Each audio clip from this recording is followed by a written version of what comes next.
deep powder days, no lift lines, and remote mountain cabins. Choosing the right hut for the upcoming winter season is not a decision you want to take lightly. Choose wisely and you could have the best trip of the season. Oh! That was sick! But choose poorly and you could be in for an epic disaster. Oh yeah, that's nice. I had the opportunity to visit all 5 of the huts in the Summit Huts Association last season and spent multiple days at each. And I thought I would make this guide so that you would know what to expect when you were booking each one of them. Each has their pros and cons, but at the end of the day, they're all worth a visit for one reason or another. These are also just my opinions based on my past experiences, so feel free to take those with a grain of salt. There are 5 huts in the Summit Hut Association system. Starting with the oldest to newest is Ken's Cabin, Section House, Janet's Cabin, Francie's Cabin, and Sister's Cabin. To me, there are really 3 categories to consider when you're booking a hut for this winter. The first one is what kind of ski terrain does the hut have to offer? The second one is the amenities at each hut. And the third one is how accessible each one is to reach from the parking lot. The first category I want to talk about is likely why you're watching this video. What kind of ski terrain is around each hut? To me, if you're visiting in the winter, Janet's Cabin has the best ski terrain to offer. The cabin sits just below tree line at the base of 2 bowls that offer mellow terrain and ample space to spread out if you're with a larger crew. The tree skiing right out of the door is amazing, and you don't have to venture very far to find long runs.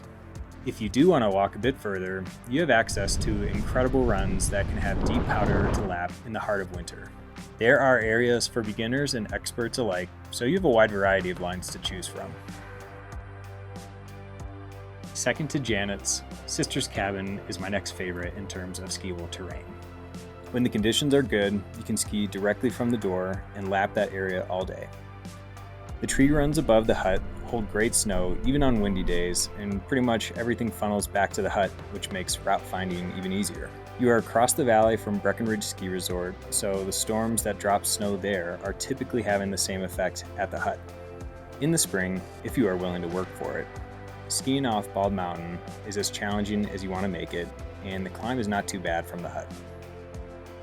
Francie's Cabin also has some pretty great skiable terrain to offer, but the runs right out the door are typically shorter in vertical relief. The hut is basically at the south end of Breckenridge Ski Resort, so again, what the resort is getting in snow, Francie's is as well. There's some bigger lines that I have not explored in that basin, but what is accessible around the hut is still very fun and rewarding. I would say the terrain here is more on the beginner side, but it's still nothing to scoff at. Ken's Cabin and Section House are located right next to each other, so basically share the exact same ski terrain. They are located at the top of Boreas Pass, which does get a decent amount of snow, but also gets hammered by the wind, so most of that snow gets stripped off the pass throughout the winter. There are some bigger lines on the west-facing aspects above the hut that can be ridden in the spring, but in the winter the terrain around the huts is a bit more limited. You can find some more playful terrain to poke around in, but again, this isn't the steepest, most gnarly terrain Summit County has to offer. Quick note, I highly recommend you take an Avalanche education course before spending significant time in the backcountry this season. There is avalanche terrain around all of these huts, so it is best to be educated on that before your trip. I have a great relationship with Buena Vista Mountain Adventures and have promo codes in the description below if you would like a discount on classes to take this winter.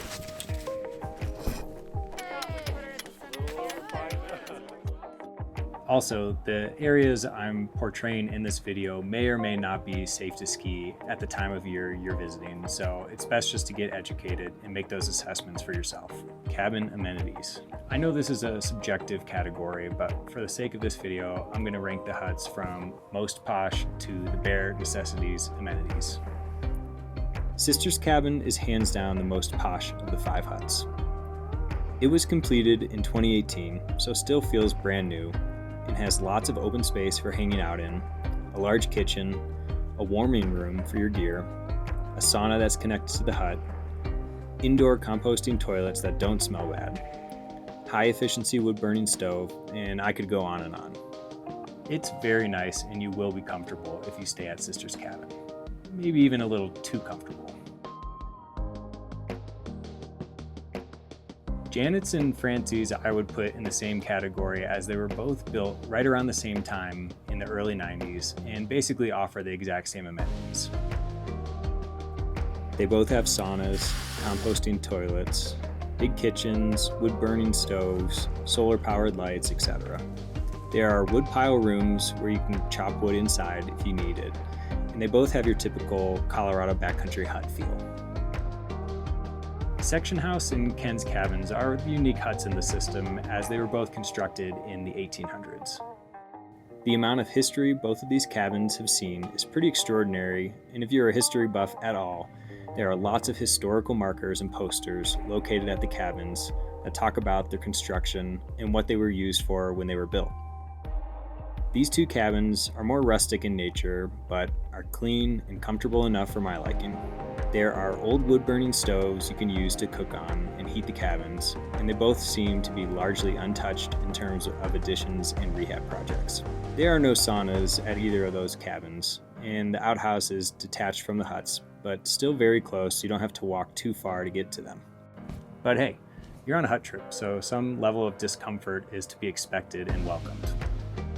Accessibility. This category is meant to compare how easy it is to get to each hut from the parking lot. This can be a big deciding factor and something to be aware of if you're traveling with beginners or those not used to the altitude and the effects it might have on them while carrying a heavy pack. Francie's Cabin, in my opinion, is the easiest cabin to get to in the system.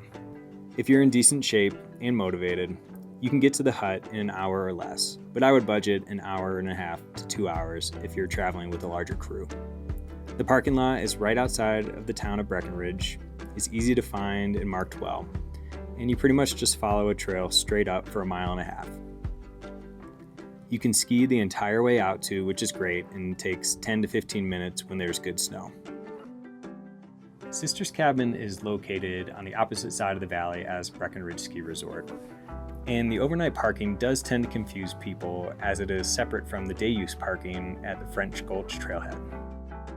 The hike in follows a summer road and then turns up a mountain bike trail system, but the 3.7 mile hike never feels too steep and you only gain about 1,200 vertical feet. Janet's Cabin is the next easiest cabin to get to in my opinion. The Summit Huts Association has an agreement with Copper Mountain that gives you access to 2 of their lifts in order to save you from some climbing. This one-time lift ticket use is free of charge when you book the hut. You just need to show your registration at the ticket office in West Village and can either program an existing RFID card or you can purchase one for around $5. After you take the Kokomo Express and Lumberjack lifts up to the top, you ski down a few hundred feet to the National Forest access gate and begin your 3.5 mile hike into the hut. It's a very gradual climb up the drainage that takes you right up to the hut perched at tree line. Section House and Ken's Cabin have by far the longest approach at 6.5 miles. The road that you hike up though was constructed for a railroad to use back in the day, so it's extremely gradual. You gain 1,200 feet over the 6.5 miles, so you don't ever feel like you're climbing. The problem with that though is that the ski out can be challenging and not really worth it as a split boarder unless you are competent at split skiing without your skins on. I hope this video is helpful for you when you're booking your upcoming hut trip this winter. It's meant to give you some idea of what you can expect at each hut and how to prepare for each trip.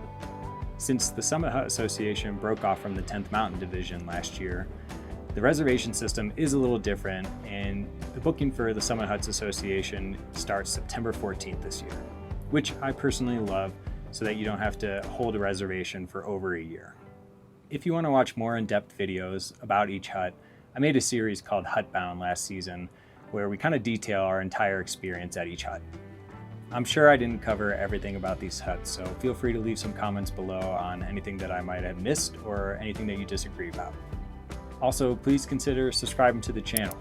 It's a free way to support all the adventures we go on and a great way to make sure you don't miss out on the next video drop.